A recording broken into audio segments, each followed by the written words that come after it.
ഇത് മാസ് മോട്ടോഴ്സിൽ നിന്നാണ് നമ്മുടെ ഹോണ്ട ആക്റ്റീവ 60 വണ്ടി ജനറൽ സർവീസായിട്ട് കയറിയിട്ടുണ്ട്. ജനറൽ സർവീസിൻ്റെ ഭാഗമായിട്ട് നമുക്ക് അതിൻ്റെ ബാക്ക് ബ്രേക്കൊക്കെ നമ്മൾ ചെക്ക് ചെയ്യാൻ വേണ്ടിയിട്ട് അയച്ചാൽ. അപ്പോൾ നിലവിൽ ബ്രേക്ക് അഡ്ജസ്റ്റിംഗ് ഇത് എത്രയായി നിൽക്കണം കേട്ടോ. അപ്പോൾ നമുക്ക് വേണമെങ്കിൽ അല്പം കൂടി ടൈറ്റ് ചെയ്യാം. പക്ഷേ എന്ന് വെച്ചാൽ അത് അടുത്ത സർവീസ് വരെ നിൽക്കുക അയക്കുമ്പോൾ നമ്മൾ കൊണ്ടുവന്ന് രണ്ടാമത് മാറ്റേണ്ടി വരും. അപ്പോൾ കൂട്ടത്തിൽ മാറ്റി പോകണമായിരിക്കും നല്ലത് കേട്ടോ. പിന്നെ അതേപോലെ തന്നെ അതിൻ്റെ എയർ ഫിൽറ്ററിൻ്റെ ഭാഗം നമ്മൾ ചെക്ക് ചെയ്യുമ്പോണ്ടല്ലോ, എയർ ഫിൽറ്ററൊക്കെ അത്യാവശ്യം നല്ല രീതിയിൽ തന്നെ ബ്ലോക്ക് ആയ കാണും. അപ്പോൾ എയർ ഫിൽറ്ററൊക്കെ നമുക്ക് മാറ്റണം, കാരണം അത്രയ്ക്കും ബ്ലോക്ക് ആയിട്ടാണ് കാണുന്നത്. ഇതുണ്ടോ, നമുക്ക് ശരിക്കും 10,000 കിലോമീറ്ററാണ് എയർ ഫിൽറ്ററൊക്കെ യൂസ് ചെയ്യാൻ പാടുള്ളൂ കേട്ടോ. എയർ ഫിൽറ്ററും പ്ലഗും 10,000 കിലോമീറ്ററാണ്.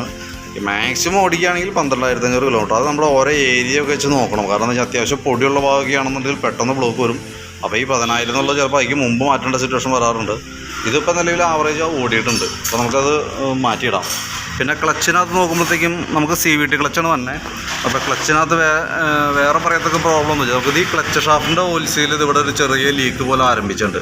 ചെറിയ ഓയിലുമായി നിൽക്കണുണ്ടോ. അപ്പോൾ അത് കൈയോടെ നമുക്ക് അതിൻ്റെ ഓയിൽ മാറ്റി റീസെറ്റ് ചെയ്യാം. അതേപോലെ തന്നെ ഗിയർ ഓയിൽ കൂടി ഒന്ന് ചെക്ക് ചെയ്തേക്കാം കേട്ടോ.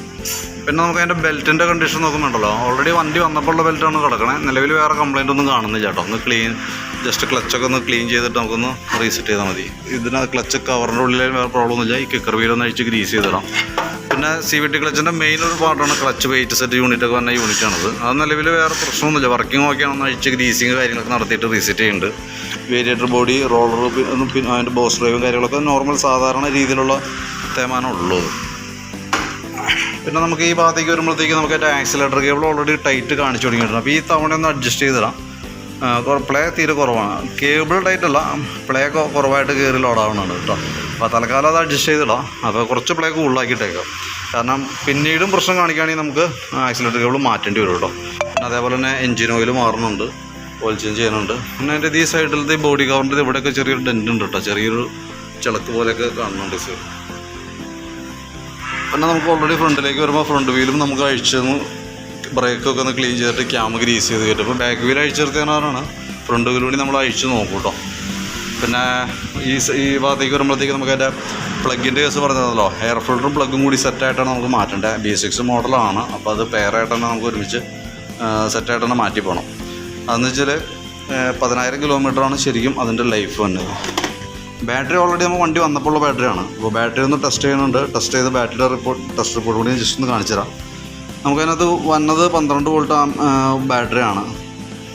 4 ആമ്പിയർ 12 വോൾട്ട് കേട്ടോ. അപ്പോൾ അത് നമ്മളൊന്ന് ചെക്ക് ചെയ്യുന്നുണ്ട്. വോൾട്ട് ചെക്ക് ചെയ്യുമ്പോൾ 12.5 വോൾട്ട് മുകളിൽ കാണിക്കുന്നുണ്ട്.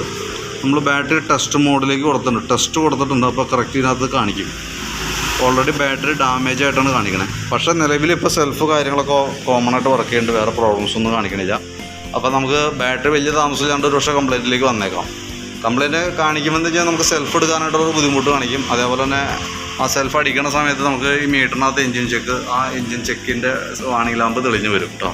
അപ്പോൾ അത് വന്നു കഴിഞ്ഞാൽ ഓൾറെഡി നമുക്ക് അതിൻ്റെ ബാറ്ററി മാറ്റേണ്ട ഒരു സിറ്റുവേഷനിലേക്ക് എത്തിയിട്ടുണ്ടെന്ന് മനസ്സിലാക്കുക. ബാറ്ററി മാറ്റാം. ആമറോണിൻ്റെ ബാറ്ററി വയ്ക്കണമായിരിക്കും കുറേ കൂടി നല്ലത്. കാരണം എന്ന് വെച്ചാൽ ക്രാങ്കിങ് ഒക്കെ പെട്ടെന്ന് ആവാൻ ആമറോണിൻ്റെ ബാറ്ററിയാണ് കുറച്ചുകൂടി ബെറ്റർ ആയിട്ട് നമുക്ക് തോന്നുന്നത് കേട്ടോ. പിന്നെ അതേപോലെ തന്നെ മെയിനായിട്ട് സർവീസ് സംബന്ധമായിട്ട് ഇത്രയും വർക്കുകളൊക്കെയാണ് നിലവിലുള്ളൂ. ഞാനപ്പോൾ അതിൻ്റെ ഏകദേശം ഒരു എസ്റ്റിമേറ്റ് കൂടി റെഡി ആക്കിയിട്ട് അതിൻ്റെ ഡീറ്റെയിൽസ് ഒന്ന് വാട്സാപ്പിലേക്ക് സെൻഡ് ചെയ്തേക്കാം കേട്ടോ.